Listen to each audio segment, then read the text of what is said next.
श्री गणेशाय नमः। 9वां मास पारायण आरंभ। चलकर सीता जी के स्वयंवर को देखना चाहिए। देखिए ईश्वर किसको बड़ाई देते हैं। लक्ष्मण जी ने कहा, हे नाथ, जिस पर आपकी कृपा होगी वही बड़ाई का पात्र होगा। धनुष तोड़ने का श्रेय उसी को प्राप्त होगा। इस श्रेष्ठ वाणी को सुनकर सब मुनि प्रसन्न हुए। सभी ने सुख मानकर आशीर्वाद दिया। फिर मुनियों के समूह सहित कृपालु श्री रामचंद्र जी धनुष यज्ञशाला देखने चले। दोनों भाई रंगभूमि में आए हैं, ऐसी खबर जब सब नगरवासियों ने पाई तब बालक जवान बूढ़े स्त्री पुरुष सभी घर और कामकाज को भुलाकर चल दिए। जब जनक जी ने देखा कि बड़ी भीड़ हो गई है तब उन्होंने सब विश्वासपात सेवकों को बुलवा लिया और कहा, तुम लोग तुरंत सब लोगों के पास जाओ और सबको यथाउचित आसन दो। उन सेवकों ने कोमल और नम्र वचन कहकर उत्तम, मध्य, नीच और लघु सभी श्रेणी के स्त्री पुरुषों को अपने अपने योग्य स्थान। उसी समय राजकुमार राम और लक्ष्मण वहां आए। वे ऐसे सुंदर हैं मानो साक्षात मनोहरता ही उनके शरीर पर छा रही हो। सुंदर, सांवला और गोरा उनका शरीर है। वे गुणों के समुद्र, चतुर और उत्तम वीर हैं। राज्य समाज विराजत रूरे, उड़गन बहुजुन जुग विधु पूरे। जिनके रही भावना जैसी, प्रभु मूरति देखी तिन तैसी। वे राजाओं के समाज में ऐसे सुशोभित हो रहे थे मानो तारागणों के बीच दो चंद्रमा हों। जिनकी जैसी भावना थी प्रभु की मूर्ति उन्हें वैसी ही देखी। महान रणधीर श्री रामचंद्र जी के रूप को देख रहे थे मानो स्वयं वीर रस शरीर धारण किए हुए हो। कुटिल राजा समुद्र को देखकर डर गए मानो बड़ी भयानक मूर्ति हो। छल से जो राक्षस और राजाओं के वेश में बैठे थे उन्होंने प्रभु को प्रत्यक्ष काल के समान देखा। नगरवासियों ने दोनों भाइयों को मनुष्यों के भूषण रूप में और नेत्रों को सुख देने वाला देखा। स्त्रियां हृदय में हर्षित होकर अपनी अपनी रुचि के अनुसार उन्हें देख रही हैं मानो श्रृंगार रस ही परम अनुपम मूर्ति धारण किए सुशोभित हो रहा है। विद्वानों को प्रभु विराट रूप में दिखाई दिए जिसके मुंह से हाथ, पैर, नेत्र और सिर हैं। जनक जी के सजातीय प्रभु को किस तरह जैसे प्रिय रूप में देख रहे हैं, जैसे सगे सजन प्रिय लगते हैं। जनक समेत रानियां उन्हें अपने बच्चे के समान देख रही हैं। उनकी प्रीतिका का वर्णन नहीं किया जा सकता। योगियों को वे शांत, शुद्ध, सम और स्वतः प्रकाश परम तत्व के रूप में दिखे। हरिभक्त जनों दोनों भाइयों को सब सुखों के देने वाले इष्ट देव के समान देखे। सीता जी जिस भाव से श्री रामचंद्र जी को देख रही हैं वह स्नेह और सुख तो कहने में ही नहीं आता। उस स्नेह और सुख का वे हृदय में अनुभव कर रही हैं पर वे भी उसे कह नहीं सकती। फिर कोई कवि उसे किस प्रकार कह सकता है। इस प्रकार जिसका जैसा भाव था उसने कौशलाधीश रामचंद्र जी को वैसे ही रूप में देखा। सुंदर, सांवले और गोरे शरीर वाले तथा विश्व भर के नेत्रों को चुराने वाले कौशलाधीश के कुमार राज समाज में इस प्रकार सुशोभित हो रहे थे। दोनों मूर्तियां स्वभाव से ही बिना किसी बनाव श्रृंगार के मन को हरने वाली हैं। वह हृदय को बहुत ही प्यारी लगती हैं पर उसका वर्णन नहीं किया जा सकता। सुंदर गाल हैं, कानों में चंचल झूमते हुए कुंडल हैं, डोरी और अधर यानी होठों पर सुंदर है। कोमल वाड़ी हंसी चंद्रमा की किरणों का तिरस्कार करने वाली है। भवें टेढ़ी और नासिका मनोहर है। ऊंचे चौड़े ललाट पर तिलक झलक रहे हैं यानी दीप्तिमान हो रहे हैं। काले घुंघराले बालों को देखकर भौरों की पंक्तियां भी लजा जा रही हैं। पीली चौकोनी टोपियां सिरों पर सुशोभित हैं जिनके बीच बीच में फूलों की कलियां बनाई हुई हैं।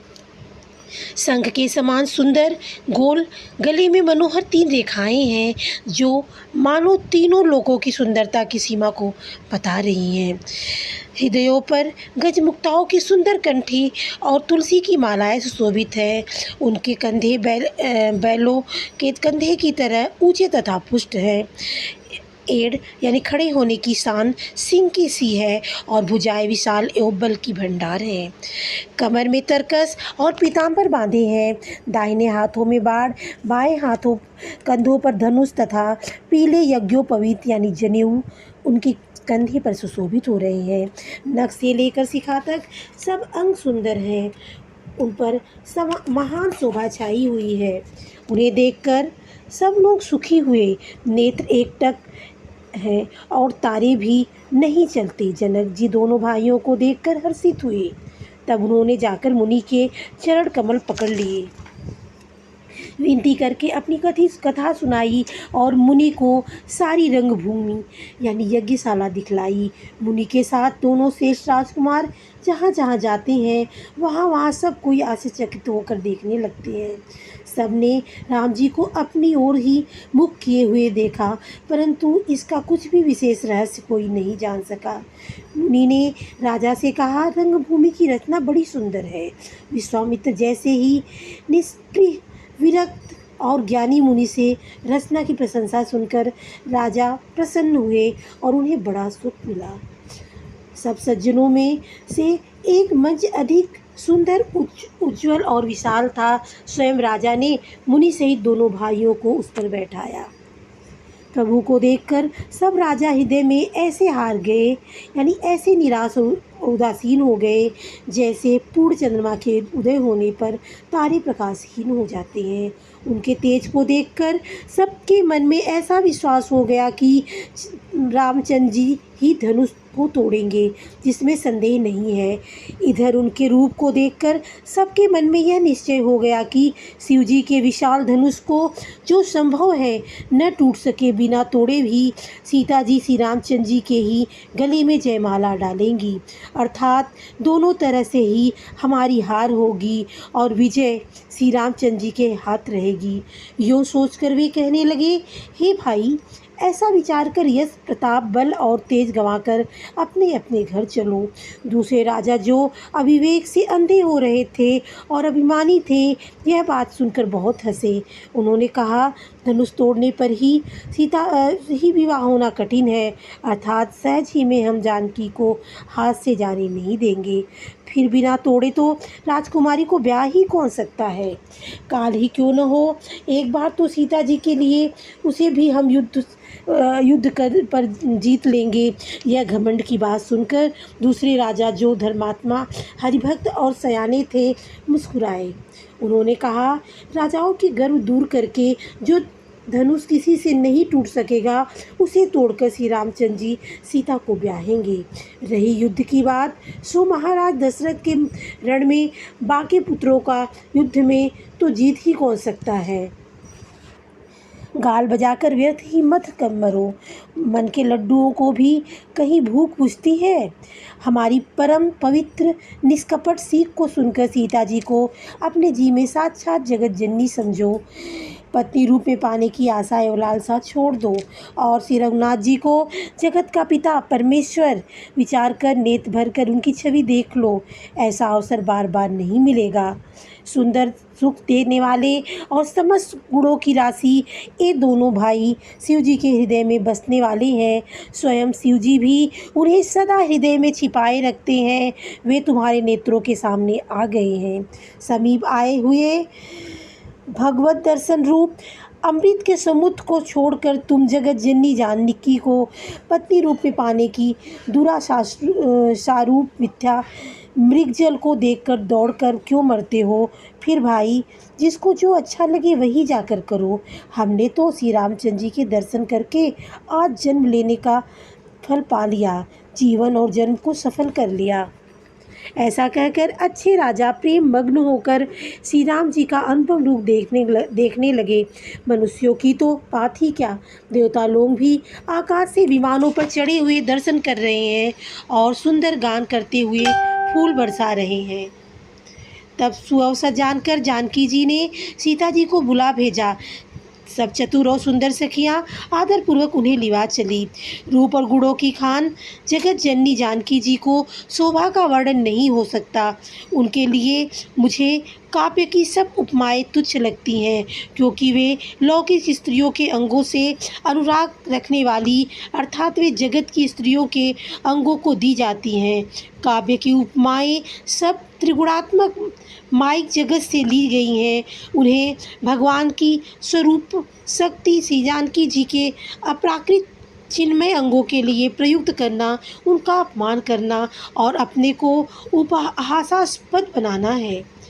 सीता जी के वर्णन में उन्हीं उपमाओं को देकर कौन कुकवि कहलाए और अपयश का भागी बने, अर्थात सीता जी के लिए उन उपमाओं का प्रयोग करना सुकवि के पद से च्युत होना और अपकीर्ति मोल लेना है। कोई भी सुकवि ऐसी नादानी एवं अनुचित कार्य नहीं करेगा। यदि किसी स्त्री के साथ सीता जी की तुलना की जाए तो जगत में ऐसी सुंदर युवती है ही कहाँ जिसकी उपमा उन्हें दी जाए। पृथ्वी की स्त्रियां तो बात ही क्या, देवताओं की स्त्रियां भी यदि देखा जाए तो हमारी अपेक्षा कहीं अधिक दिव्य और सुंदर है। तो उनमें सरस्वती तो बहुत बोलने वाली है। पार्वती अर्धांगिनी है, अर्थात अर्धनारीश्वर के रूप में उनका आधा ही अंग स्त्री का है, शेष आधा अंग पुरुष का है। कामदेव की स्त्री रति पति को बिना शरीर का अनंग जानकर बहुत दुखी रहती हैं और जिनके विष और मद जैसे समुद्र से उत्पन्न होने के नाते प्रिय भाई हैं, उन लक्ष्मी के समान तो जानकी जी को कहा ही कैसे जाए। जिन लक्ष्मी जी की बात ऊपर कही गई है वे निकली भी खारे समुद्र से हैं, जिसको मतने के लिए भगवान ने अति कर्कश पीठ वाले कच्छप का रूप धारण किया। रस्सी बनाई गई महान विस्तर वासुकी नाग की मथानी का कार्य किया। अति कठोर मंदराचल पर्वत ने और उसे मथा सारे देवताओं और दैत्यों ने मिलकर जिन लक्ष्मी को अतिशय शोभा की खान और अनुपम सुंदरी कहते हैं, उनको प्रकट करने में हेतु बने ये सब असुंदर एवं स्वाभाविक ही कठोर उपकरण हैं। ऐसे उपकरणों से प्रकट हुई लक्ष्मी जी जानकी जी को की समता कैसे कर सकती हैं, पा सकती हैं। हाँ, इसके विपरीत यदि छवि रूप अमृत का समुद्र हो, परम रूप में कच्छप हो, शोभा रूप रस्सी हो, श्रृंगार रस हो, पर्वत हो और उस छवि के समुद्र हो को स्वयं कामदेव अपने ही कर कमल से मथे। इस प्रकार का संयोग होने से जब समुद्र और सुख की मूल लक्ष्मी उत्पन्न हो तो भी कवि लोग उसे संकोच के साथ सीता जी के समान कहेंगे। जिस सुंदरता के समुद्र को कामदेव मथेगा वह सुंदरता भी प्राकृत लौकिक सुंदरता ही होगी, क्योंकि कामदेव स्वयं भी त्रिगुणमयी प्रकृति का ही विकार है। अतः उस सुंदरता को मतकर प्रकट की हुई लक्ष्मी भी उपर्युक्त लक्ष्मी की अपेक्षा कहीं अधिक सुंदर और दिव्य होने वाली भी होंगी, प्राकृत ही। अतः उसके साथ भी जानकी जी की तुलना करना कवि के लिए बड़े संकोच की बात होगी। जिस सुंदरता से जानकी जी की दिव्याति दिव्य परम दिव्य विग्रह बना है, वह सुंदरता उपर्युक्त सुंदरता से भिन्न अप्राकृत है। वस्तुतः श्री लक्ष्मी जी अप्राकृत रूप भी यही है। वह कामदेव के मतने में नहीं आ सकती और वह जानकी जी का स्वरूप ही है, अतः उनसे भिन्न नहीं है।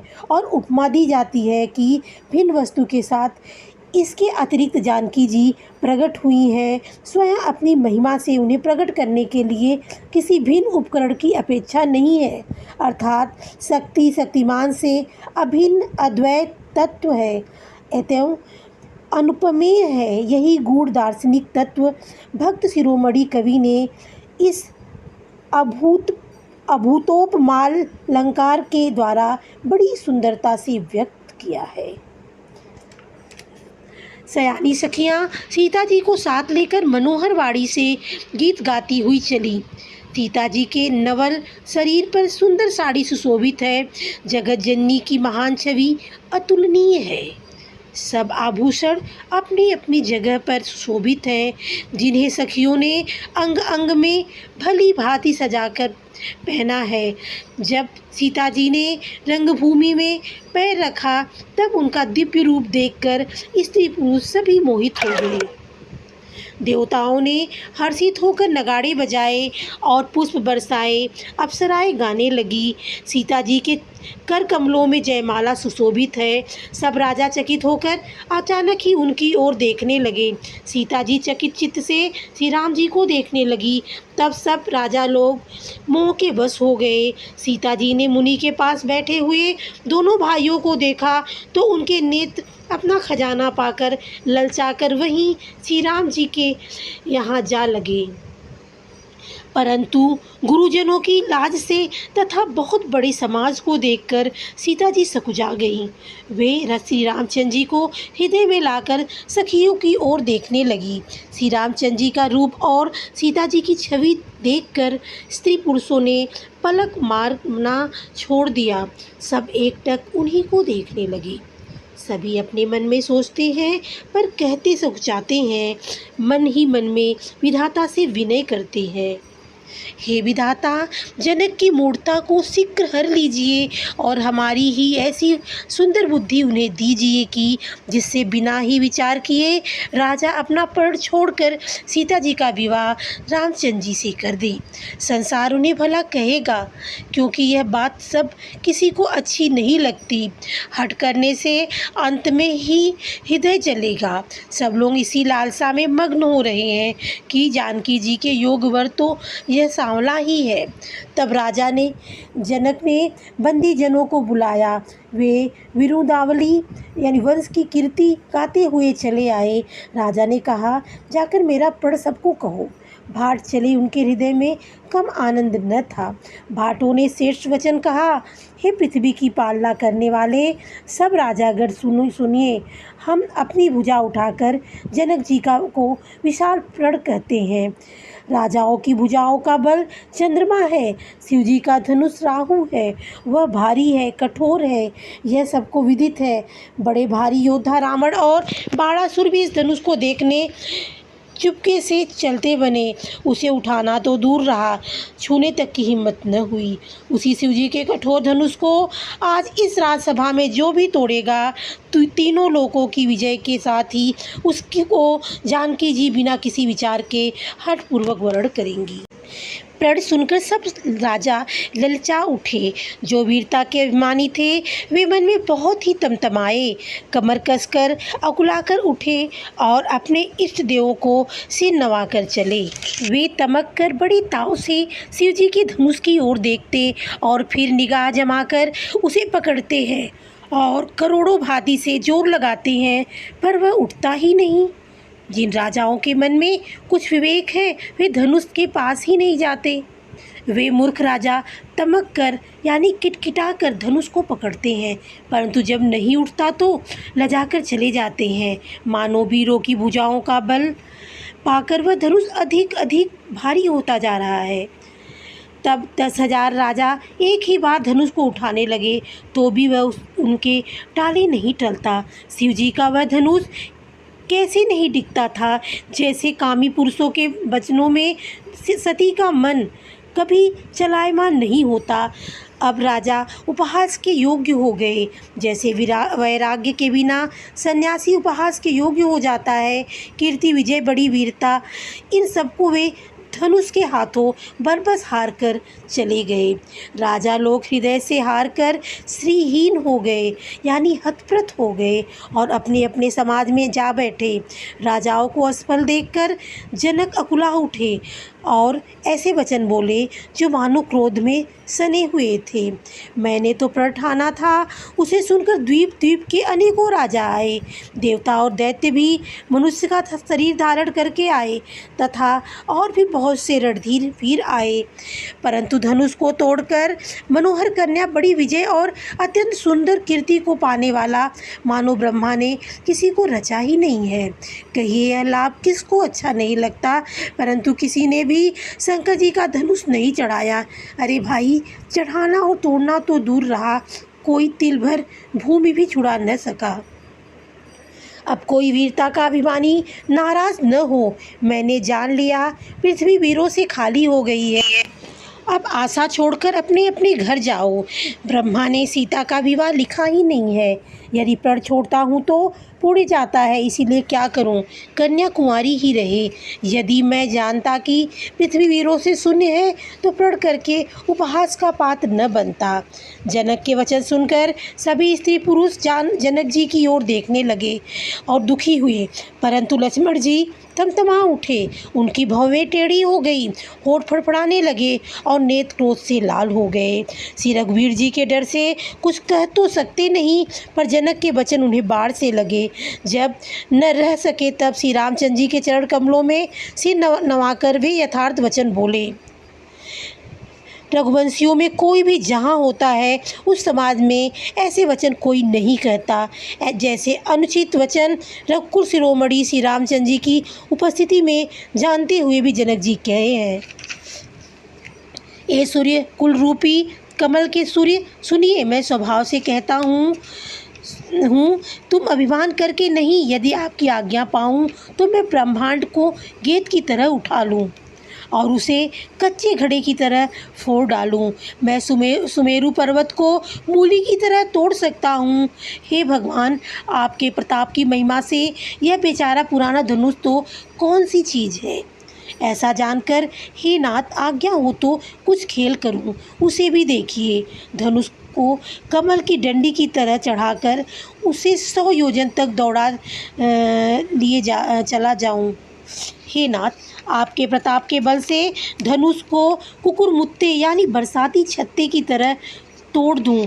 यदि ऐसा न करूं तो प्रभु के चरणों की शपथ है, फिर मैं धनुष और तरकस को कभी हाथ भी न लूँगा। जो ही लक्ष्मण जी क्रोध भरे वचन बोले कि पृथ्वी डगमगा उठी और दिशाओं के हाथी काँप गए। सभी लोग और सब राजा डर गए। सीता जी के हृदय में हर्ष और जनक जी सकुचा गए। गुरु विश्वामित्र जी, श्री रघुनाथ जी और सब मुनि मन में प्रसन्न हुए और बार बार पुलकित होने लगे। श्री रामचंद्र जी ने इशारे से लक्ष्मण जी को मना किया और प्रेम सहित अपने पास बैठा लिया। विश्वामित्र जी शुभ समय जानकर अत्यंत प्रेम भरी वाणी में बोले, हे राम उठो, शिव जी का धनुष तोड़ो और हे तात जनक का संताप मिटाओ। गुरु के वचन सुनकर श्री रामचंद्र जी ने चरणों में सिर नवाया। उनके मन में न हर्ष हुआ न विषाद, और वे अपनी एड़ खड़ी होने की शान से जवान सिंह को भी लजाते हुए सहज स्वभाव से ही उठ खड़े हुए। मंच रूपी उदयाचल पर रघुनाथ जी रूपी बाल सूर्य के उदय होते ही सब संत रूपी कमल खिल उठे और नेत्र रूपी और भौरे हर्षित हो गए। राजाओं की आशा रूपी रात्रि नष्ट हो गई। उनके वचन रूपी तारों के समूह का चमकना बंद हो गया। वे मौन हो गए। अभिमानी राजा रूपी कुमुद संकुचित हो उठ गए और कपटी राजा रूपी उल्लू छिप गए।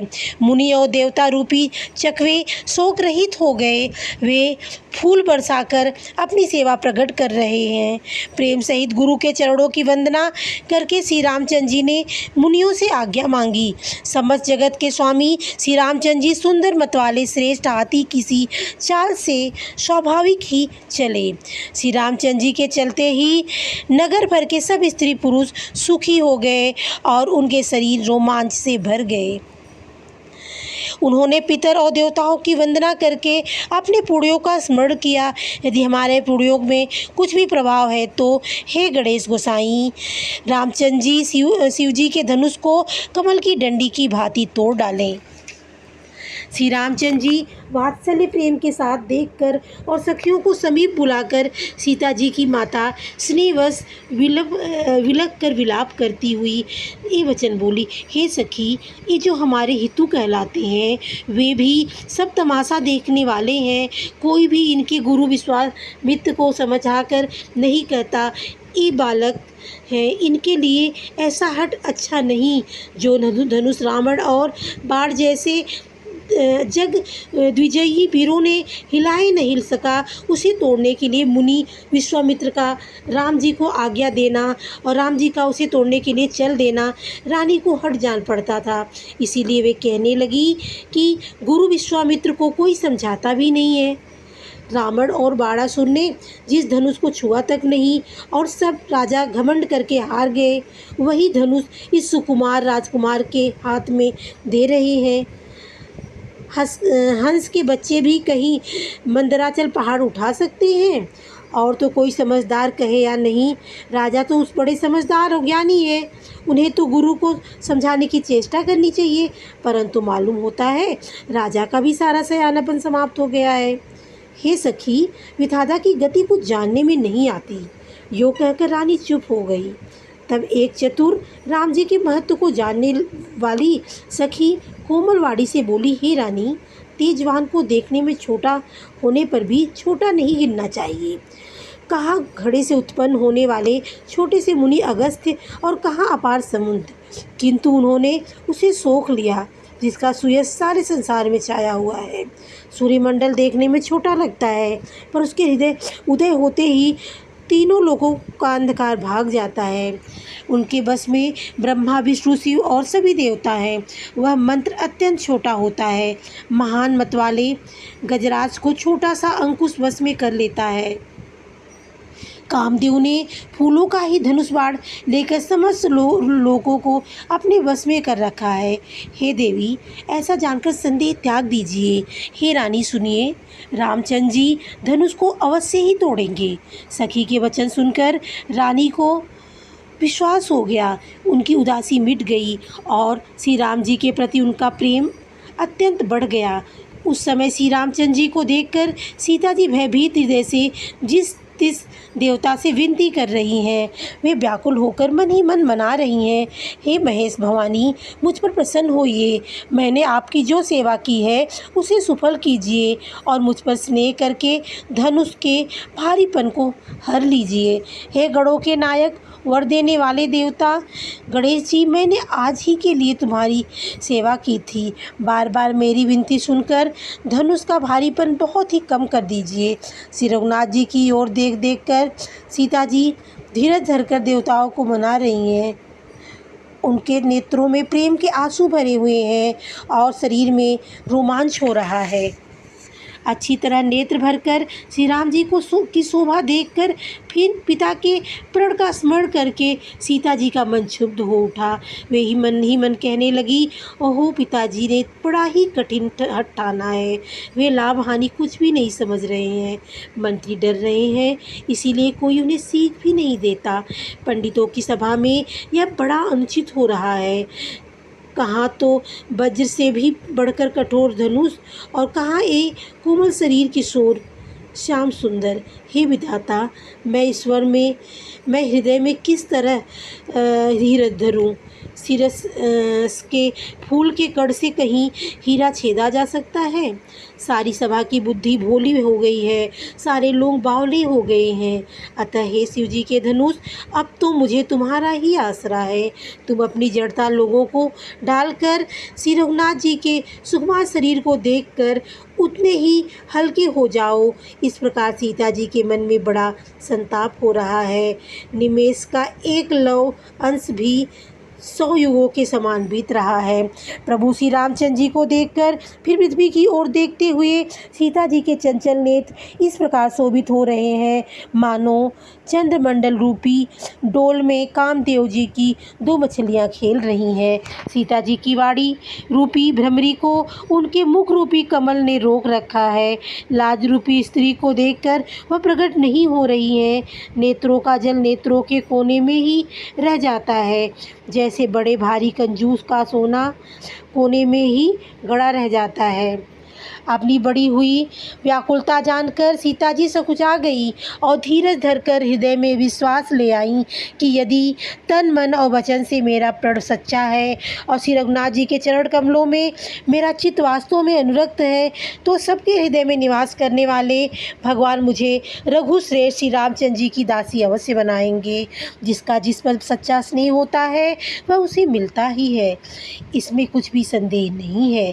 प्रभु की ओर देखकर सीता जी ने शरीर के द्वारा प्रेम ठान लिया, अर्थात यह निश्चय कर लिया कि यह शरीर उन्हीं का होकर रहेगा या रहेगा ही नहीं।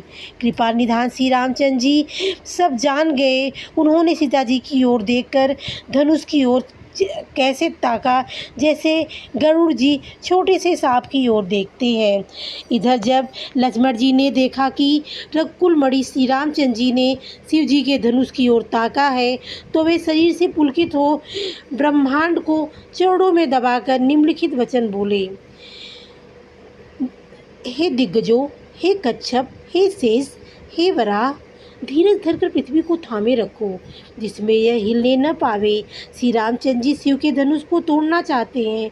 मेरी आज्ञा सुनकर सब सावधान हो जाओ। श्री रामचंद्र जी जब धनुष के समीप आए तब सब स्त्री पुरुषों के देवताओं और पुड़ियों को मनाया। सबका संदेह और अज्ञान, नीच राजाओं का अभिमान, परशुराम जी के गर्व की गुरुता, देवता और श्रेष्ठ मुनियों की कातरता, सीता जी का सोच, जनक का पश्चाताप और रानियों के दारुण दुख का दावानल, ये सब शिव जी के धनुष रूपी बड़े जहाज को पाकर समाज बनाकर उस पर जा चढ़े। हे श्री रामचंद्र जी की भुजाओं के बल रूपी अपार समुद्र के पार जाना चाहते हैं, परंतु कोई केवट नहीं है। श्री रामचंद्र जी ने सब लोगों की ओर देखा और उन्हें चित्र में लिखे हुए से देखकर फिर कृपाधाम श्री रामचंद्र जी ने सीताराम जी की ओर देखा और उन्हें विशेष व्याकुल जाना। उन्होंने जानकी जी को बहुत ही विकल देखा। उनका एक एक क्षण कल्प के समान बीत रहा था। यदि प्यासा आदमी पानी के बिना शरीर छोड़ दे तो उसके मर जाने पर अमृत का तारा भी कुछ नहीं कर सकता। सारी खेती के सूख जाने पर वर्षा किस काम की। का बरसा जब कृषि सुखाने, समय चूके पुनि का पछताने। अस जिये जानी जान की देखी, प्रभु पुल के लखी प्रीति विषे की। सारी खेती के सूख जाने पर वर्षा किस काम की, समय बीत जाने पर फिर पछताने से क्या लाभ। जी में ऐसा समझकर श्री राम जी ने जानकी जी की ओर देखा और उनका विशेष प्रेम लगकर वे पुलकित हो गए। मन ही मन उन्होंने गुरु को प्रणाम किया और बड़ी फुर्ती से धनुष को उठा लिया। जब उसे हाथ में लिया तब वह धनुष बिजली की तरह चमका और फिर आकाश में मंडल जैसा मंडलाकार हो गया। लेते चढ़ावे जोर से खींचते हुए किसी ने नहीं देखा, अर्थात ये तीनों काम इतनी फुर्तीली से हुए कि धनुष को कब उठाया, कब चढ़ाया और कब खींचा, इसका किसी को पता भी नहीं लगा। सबने श्री रामचंद्र जी को खड़े देखा। उसी क्षण श्री रामचंद्र जी ने धनुष को बीच में तोड़ डाला।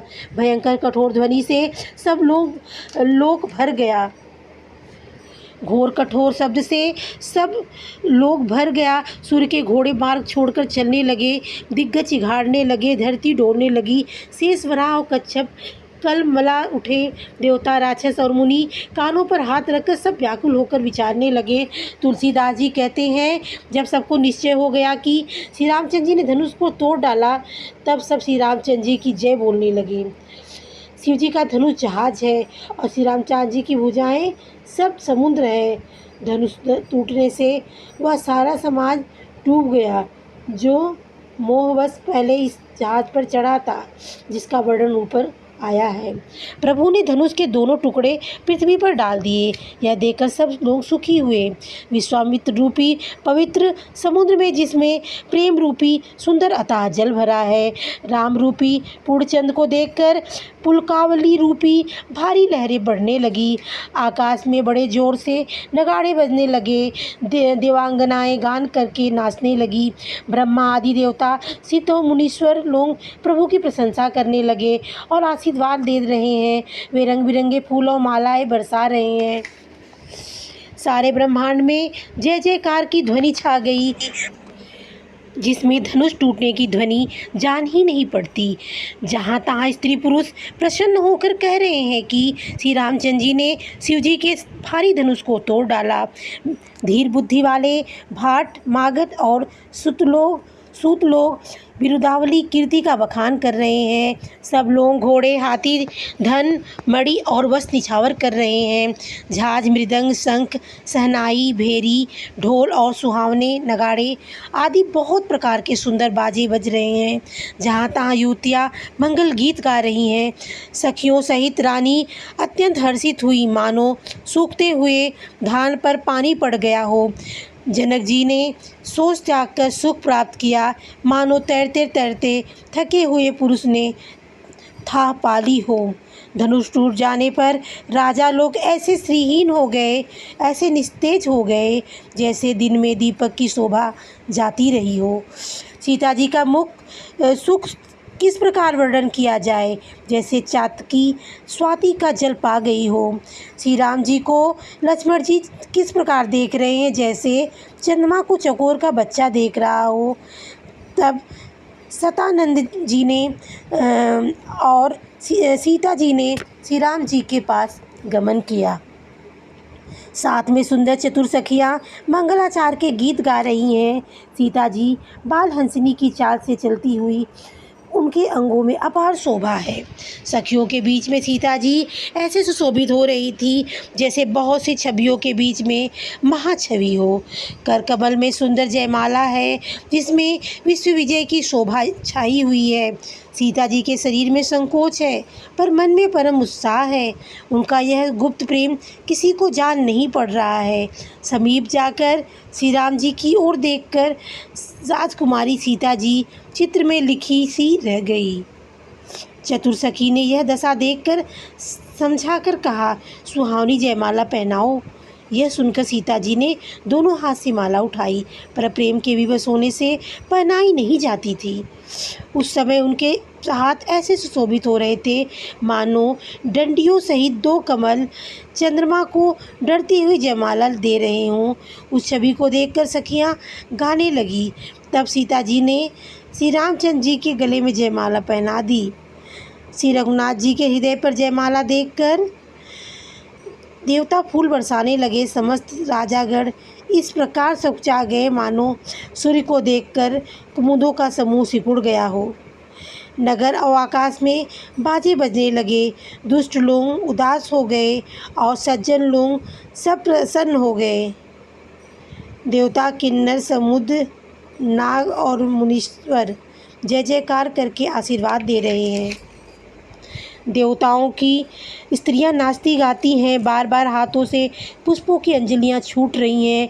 जहाँ तहाँ ब्राह्मण वेद ध्वनि कर रहे हैं और भाट लोग विरुदावली यानी कुल कीर्ति बखान रहे हैं। पृथ्वी, पाताल और स्वर्ग तीनों लोक में यश फैल गया है। श्री रामचंद्र जी ने नारी आरती कर रहे हैं और सीता जी और अपनी पूंजी यानी हैसियत को भुलाकर सामर्थ्य से बहुत अधिक निछावर कर रहे हैं। श्री सीता जी राम जी की जोड़ी ऐसी सुशोभित हो रही है, मानो सुंदरता और श्रृंगार रस एकत्र हो गए हों। सखियाँ कह रही हैं, सीते स्वामी के चरण छुओ, किंतु सीता जी अत्यंत भयभीत हुई, उनके चरण नहीं छूती। गौतम जी की स्त्री अहिल्या की गति का स्मरण करके सीता जी श्री राम जी के चरणों को हाथों से स्पर्श नहीं कर रही हैं। सीता जी की अलौकिक प्रीति जानकर रघुकुलमणि श्री रामचंद्र जी मन में हंसे। उस समय सीता जी को देखकर कुछ राजा लोग ललचा उठे।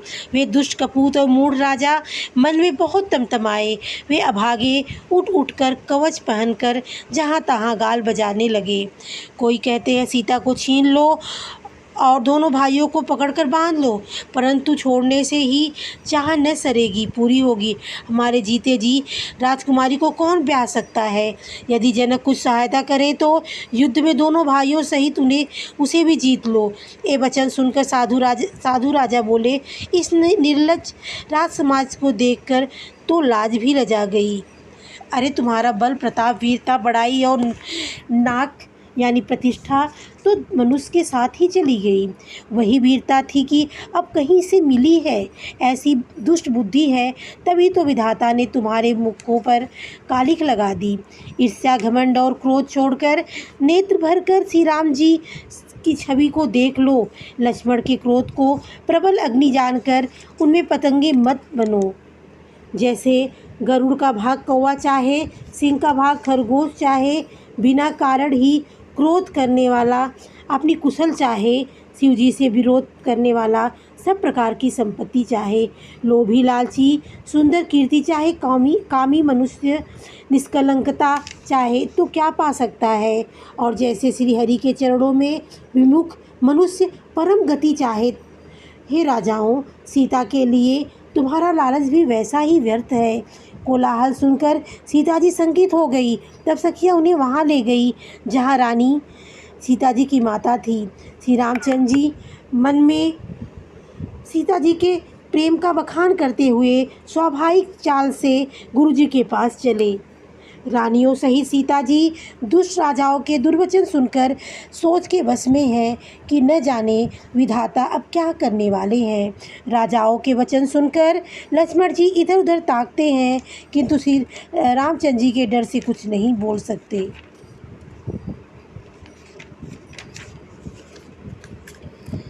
उनके नेत्र और लाल भौहें टेढ़ी हो गई और वे क्रोध से राजाओं की ओर देखने लगे, मानो मतवाले हाथियों का झुंड देखकर सिंह के बच्चे को जोश आ गया हो। खलबली देखकर जनकपुर की स्त्रियां व्याकुल हो गईं और सब मिलकर राजाओं को गालियां देने लगी। उसी मौके पर शिवजी के धनुष का टूटना सुनकर भृगुकुल रूपी कमल के सूर्य परशुराम आए।